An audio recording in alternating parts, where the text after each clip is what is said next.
Yeah. Do you feel sorry for her that she's up again and that she got 7 nominations? Yeah, I think she's like the best person in there. Her and Adam, they're the only people who like seem to be getting on and not being as two-faced as everyone else. And it was like the insiders, they started bitching first and the outsiders follow. And it's like today, Luke has ruined the whole thing anyway with Dina as well. And it's just, I feel like the outsiders just falling apart, but I really feel sorry for Lauren because she doesn't deserve to be up. They just pick on her because she's different. The girls don't like the fact that she's a tomboy and she gets along with guys. I love the fact that you're calling them the insiders and the outsiders. Yay! Angelica, was Becky snitching to the insiders the reason that Lauren is up for eviction? Yeah. They all seem to use that as their reason, but is that, do you think, a cover? Once one had said it, are they all like, we'll just go with that, rather than having to say what we really think? I think the whole idea of nominating face-to-face isn't going to, you know, isn't going to allow people to say what they genuinely think, so they have to use an excuse. So maybe it wasn't the real reason why they wanted to nominate her, but it was a good excuse to use it. And I think Becky did snitch, and I think for her to say to Lauren in that clip you showed, oh, I just said it. I wasn't meant to say that. I'm like... She also said, I think, didn't we see her say it wasn't just me? Yeah. But she was the only... She was the only one speaking. Yeah. But again, everyone's two-faced. What do we expect? But I think Becky's starting to play a good game in terms of she's got in with the insiders because she knows there's more people there, so there's less people going to vote for you. She feels safer. Yeah. They're like pettifogging, you know, like Caroline and Becky especially. They're both of being really, really bitchy, and then all of a sudden doing that kind of tactile behaviour where they'll say, oh, you know, I'm being bitchy because I'm putting on weight. You know, like, no, that's not Becky. You're laughing because you think that's Becky, but that was actually Caroline who said that, so... Yes. Should we talk about Luke A? Because we have to give him a fair little bit of time as well. Kirsten, you're going... Oh, you love him, don't you? So you must be gutted that he's up. Yeah, well, I think it's sad that those two are up. I mean, we had 2 best friends last week up, and now on the other side we've got the other 2 best friends. But I just think, and again, we saw the emotional side of him going in and getting upset, and I feel like I've let the missus down and all that. I've got a special little place for him. Yeah, he really made me cry. It was quite emotional. It's quite sad, some of the things he said. You know, he wants to be accepted. He wants people to like him, but why should he have to change for people to like him? I know, ultimately, we want big characters in the house who are entertaining to watch, and he can be seen as a little bit boring, but at the end of the day, he is genuine. But like I think we also want a genuine person to win the show, right? To kind of be there. So well, you don't tend to judge him on everything that he's been through. You look at him and you just think there's a quite average, you know, not forceful with his opinions and things like that. He just seems to be like a young, nice lad that everybody seems to get along with, but we forget that, you know, he's had to go through adversity, he's had to change his personality. But having said that, I also like Lauren, and I think she's massively underrated, and I think she's got the most fabulous, interesting face. She's upbeat constantly. No, things like that matter. You might laugh, but things like that matter. We've got an exclusive clip. Can I show it? Yes. Is that all right, Liam? Are you sure you don't mind? Run the tape. There you go. From day one, I felt like you don't like me. And I don't know if I'm wrong or right, and I felt like I didn't know what I did. No, I do. But then when I sat to the diary room, I'm like, Luke doesn't like me for some reason. Really? Yeah. I'm exactly the same. But then, I chat to you, and then the chat's all right, and I'm like... I'm really confused. So I'm like, does he like me or not?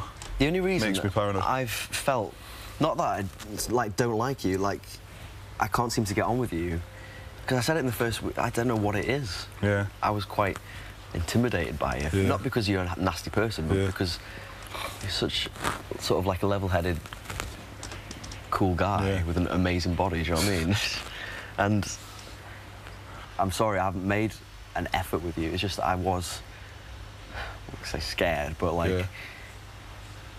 But I haven't made... I'm to blame. I haven't made an effort with you, because I'm like, he doesn't like me. Like, I've gone in the diary room and they're like, why don't you think he likes you? And I'm like, I don't know. Yeah. I just think there's something... I've said exactly the that same. he just doesn't like about me. So... It's fine. Sorry, man. Yeah. Sorry. Okay. It's fine. And thanks for listening to me anyway, like... Yeah, I don't know you. I need to speak to Caroline today as well, man. So they seem to be making up. Daniel? The reason he's getting so upset because he thinks that no one's liking him, because he's genuinely a nice guy and he has been so nice to everyone, and that's why he's shocked. And I think he's great, and he really does deserve a chance. I hope they they try and make a friendship there now that they've kind of got their but he could little be going bits home. Out. Well, he could be, but it's still a few days at least that maybe. To Luke S that anybody could dislike him. It doesn't occur to Luke at all, Luke S, that anybody could dislike him. He just naturally thinks everyone does like him. OK, on that note, we're going to go to the break. If that's all right with Liam. That's fine, that's fine. Still to come, Kirsten is going to be bringing us the latest news. Plus, we've got a special Big Brother-related composition performed by comedy boy band Rogue 5. We'll see you in a bit. Welcome back to Big Brother's Bit on the Side. Now, our studio is full of pricks. Ow! I told you. Ow. See, I don't tell fibs. Here's today's news. At 11:07 this morning, it seemed that last night's rule break is still having an effect. Last night, I thought what you did to Tina was absolutely, like, disgusting. If I thought my friend had said something about me, I'd address them, I'd take them outside and be like, why did you say it? She didn't mean anything by it. She was just thinking aloud. And she told Luke, so if it was that bad, why didn't he turn around and say something? Tina knew what was going on because she sat here and she asked me and I said, I'm upset and I'm pissed off and I'm angry. Well, when I said to you, have you spoken to her, you said no. Well, yeah, I didn't, like, go into full detail about it. She knew I was pissed off and she knew I was angry and upset. And I sat here and Luke explained to her what was going on. Then I sat in the hay bear and waited and waited. She came in, she didn't say anything. And then he was like, you know what, fuck this, I'm gonna go to bed. She didn't never apologize for anything. But I don't think she's done really anything wrong. She's mentioned somebody's name, like, in a conversation. Like, if it was that bad, Luke's your friend, Luke would have said to her, look, I don't understand why you're saying that. He didn't say that. So I don't understand why you think it's so bad. Like, fair enough, it's a bit annoying that she mentioned her name, but that's it. She didn't mean anything bad by it. Oh, my gosh, Sarah, is she getting sponsored for how long she can go without taking a breath? She just keeps talking all the time, doesn't she, like that? As she gets sponsored, I can't stop. Oh, my gosh. She's kind of right, though. Yeah, what's she saying about you? I think she's quite right. At 1:38 this afternoon, Scott's having fun in the diary room. Close your eyes. 348. 348. Rich tea biscuits. Quantity 3. 349. Custard 349. Custard creams. Quantity 3. You having fun, Scott? Yes, I get... I'm such a geek. This is what I like doing. I have just, like, funny voices. I'm having fun. This is the best fun I've had all week. 220 frosted flakes. Quantity 2. And last but not least, 413. 413. 400... No. 11, 12, I can't remember German. 413 donuts. Quantity 3. Did I do the job adequately? Or more than adequately? Certainly adequate. Oh, all right. Playing hard to get. That was like Eurovision meets the shipping forecast meets the shopping list, wasn't it? Nil point. And finally, at 9:14 this evening, Sarah and Lauren join the rest of the rule breakers. As housemates are persistently ignoring the rules regarding the discussion of nominations, Big Brother thinks the house needs a visual reminder. Sarah, Lauren, you must now put on the T-shirts under the diary room chair. You can't trust me. Oh, well, thanks. You've really, really helped me out here. What the hell, what? What are these shirts? One time! What is it? Are you fucking kidding me? You look like... Oh, my God, you look like a laughing girl. No way. That's what I thought you were doing, because you were coming out laughing. I thought you were putting it on. Brother, I didn't. Yeah, Lauren. I just said it's going to be a sticker saying I can't talk about nominations. One time! I don't want to eat this. But you did say that they were going in there about nominations, right? I want that T-shirt because... You can have That's what I said. I said Dina O'Connor should wear these T-shirts. Fuck off, it should be me and Caroline. I didn't say that.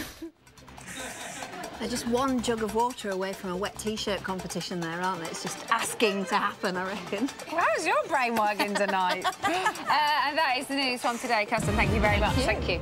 Right, let's see what's happening in Sweaty Bot. All right, sure. Oh, Oh, it's nice to have a sit down. Get weight off your feet. Listening to Liam talk all that time. Some reactions for Liam. Is there? Let's hear some reactions for Liam first. Jim L says, get Liam and Diane, a.k.a. Jet from Gladiators, into the house to give the housemates a good talking to. Yeah. Because they speak a lot of sense, apparently. Yes. And on Ali says, can we have Jet/Diane on every week? And Gary Thurtle says she's making so much sense about the housemates and she's my favourite gladiator. Oh, so double whammy for you. And Ben Lee says your panel spoke a lot of sense. Well done, Emma Willis and Big Brother's bit on the side. Thank you, Ben Lee. Thanks. I'll take all the credit for the panel. Yeah, that's fine. Elsewhere, big topics of conversation is still nominations. Yes. We touched on a little bit last night, but people aren't particularly happy about who's up tonight because they're both fairly well liked. Although in the forum polls, Lauren is currently slightly ahead in terms of who people want to save. But people are still loving the face-to-face nominations. There's that outrage side of it where people are like, no, the wrong people are up. Well, it's always going to ruffle feathers and it's always going to be loved by people. It's one of those things, isn't it? Ellie B says she's not happy with the result, but stuff like this is the reason she loves Big B. OK, and how many people have complained that we said Liam was from Big Brother 7 and not Big Brother 8? No one, just Brian Bellow. Sorry, Liam. Right, OK, that's roughly about all we've got time for. Okay. So let's stop there.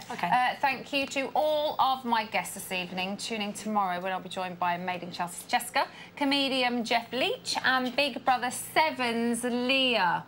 Singing us out right now, though, is Rogue 5. Take it away, gentlemen. Hey Scotty, if you were a hottie, you could change your hair every day, but you look like a salmon. That will never change. Yeah. Luke's got a good thing going. He's got his BB girl. So ride the cowgirl. Sex. Don't say anything offensive. Look at who you could have slept with. There's still time to make this a big, big lover. Caroline, loosen up and give Lauren some juicy loving. Even Becky can come, but just don't talk.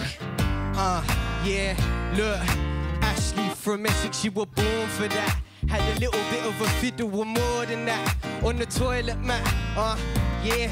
Booze on your way in, booze on your way out. Get booze in your belly till you wiggle it about. I wanna see Adam, the Trojan, touching up Connor with the lotion. Don't say anything offensive. Look at who you could have slept with. There's still time to make this a big, big